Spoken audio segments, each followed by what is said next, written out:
The night tonight, moving up from the southwest, a significant area of low pressure, bringing a spell of heavy rain and gale force gusts of winds. Ahead of it, particularly in the northeast of Scotland and England, we'll have clearer skies and low single figures.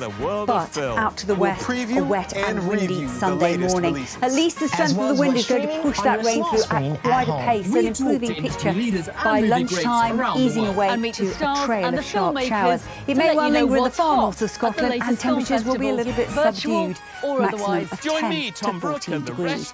It looks likely that low pressure will continue to drift away, allowing for a northerly wind to drive in more showers and a cooler feel for the start of a new working week and a new month. So it does mean that temperatures will be perhaps just below where they should be for the time of year, but there will be a little more sunshine. And the solutions, so those marks don't become permanent. A season of programs and in-depth coverage leading up to the UN Climate Conference COP26 on BBC World News and BBC.com.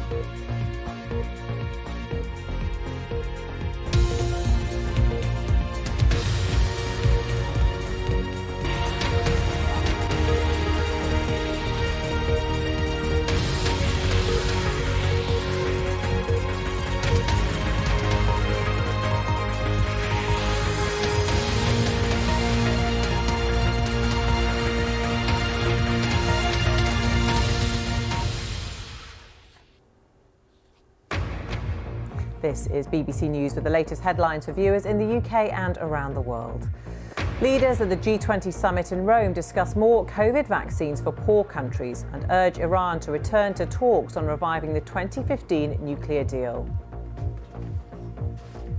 I'm Mark Lowen, live in Rome, where there have been some key pledges from G20 leaders, but tough talks on the climate crisis are still to come.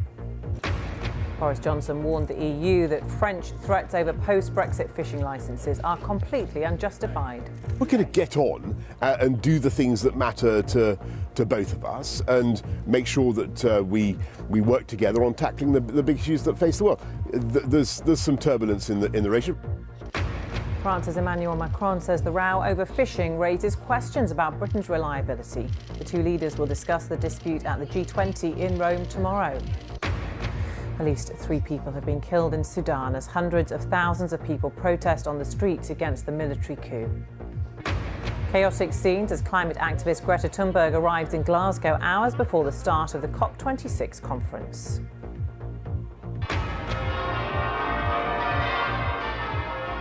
And church bells have rung out across the UK, sounding a warning about the dangers of climate change.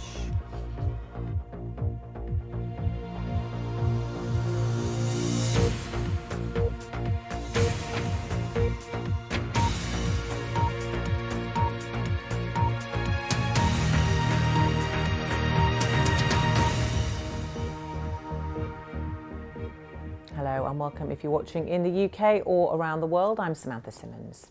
After a long day of discussions, G20 leaders are being treated to a gala dinner in Rome. On the first day of the 2-day summit, they discussed taxes, climate change, Iran and, of course, coronavirus. The Italian Prime Minister Mario Draghi opened the G20 summit in Rome with a challenge for the international community, calling on all countries to unite to fully vaccinate 70% of the global population against COVID-19 by the middle of next year. The summit is the biggest face-to-face meeting of world leaders since the pandemic began and comes on the eve of an historic summit on climate change in Glasgow called COP26. Well, let's get the latest now from Mark Lowen in Rome. Mark.